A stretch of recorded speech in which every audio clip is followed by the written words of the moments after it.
Hey guys, this is Angelia Ong for CalvinAir.com, and here with me right now is Mr. Eric Wurhis and Mr. Roger of BitInstant.com. And can you tell us more about Bitcoin? Yeah, so Bitcoin is both a payment system and it is a currency itself. Something like PayPal is a payment system but not a currency, and something like the dollar is a currency but not a payment system. Bitcoin is both things, and it allows people to send any amount of money from any person to any other person instantly, without a fee, to anywhere in the world, without any restrictions whatsoever. Who do you think is an ideal Bitcoin user? Anyone who has reason to send money to or from anyone else, anywhere in the world, whether it's across the street or across the world. They can do it instantly with no fee, and they can do it anonymously if they wanted to as well.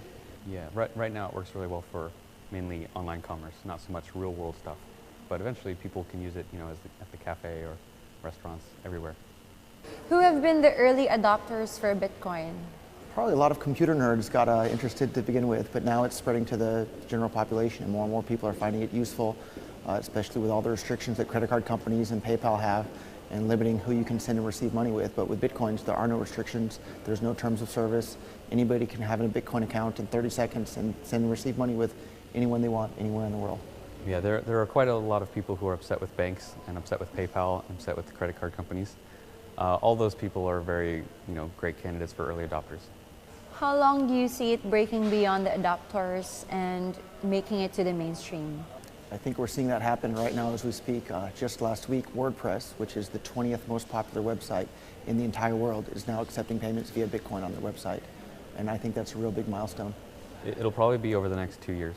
So 2013, 2014. By the end of 2014, I think almost everyone will know what Bitcoin is. Can you please tell us what BitInstant.com is? Yeah, so BitInstant.com is not Bitcoin. It is a company involved with Bitcoin, just like Skype is not voice over IP, but it uses that technology. So BitInstant uses Bitcoin technology. What we allow people to do is buy Bitcoins faster and more easily than they could otherwise. So before BitInstant was around, it would take you 3 to 5 days to wire your money from your bank account into a Bitcoin exchange. With BitInstant, you can do that in about 30 minutes.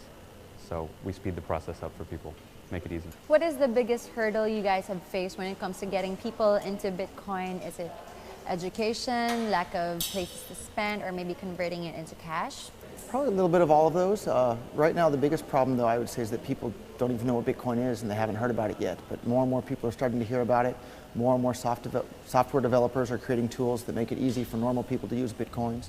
There's now smartphone apps for Android and iPhone. There's more and more websites coming online every day that use Bitcoin. So the Bitcoin ecosystem is really growing at a quick rate, and it's exciting to see all the new things that are coming online every day. Yeah, it was very difficult to use at first. And a good parallel is the internet in general, right? When the internet was coming out in the early 90s or even the late 80s, people didn't understand how to use it. And it took years for the infrastructure and the systems to be built. Netscape Navigator came out and suddenly anyone could use the internet very easily. So we're seeing that same process with Bitcoin. The technology is sound, but companies and individuals are building useful, easy to use systems on top of that technology.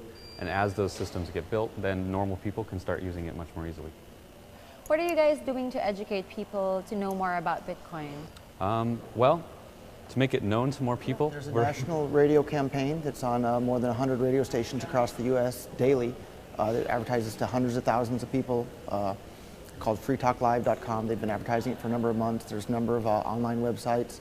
Another interesting tool is called feedthebirds.com, and that allows anybody to pay anybody via Bitcoin to retweet whatever message they want. And so based on the number of followers you have on your Twitter account, you can go there right now today to Feed the Birds with Z-E and retweet a message and receive some Bitcoins right now. So. Yeah. I think most of Bitcoin's advertising has been through word of mouth from friends telling each other about it and through the media that it's gotten. Because there's no Bitcoin company, right? So there's no central group to advertise it and promote it. So it's sort of a grassroots thing where everyone just learns about it and then they tell their friends, and that takes a while. Thank you very much, gentlemen. Again, this is Angelia Ong for CalvinAir.com.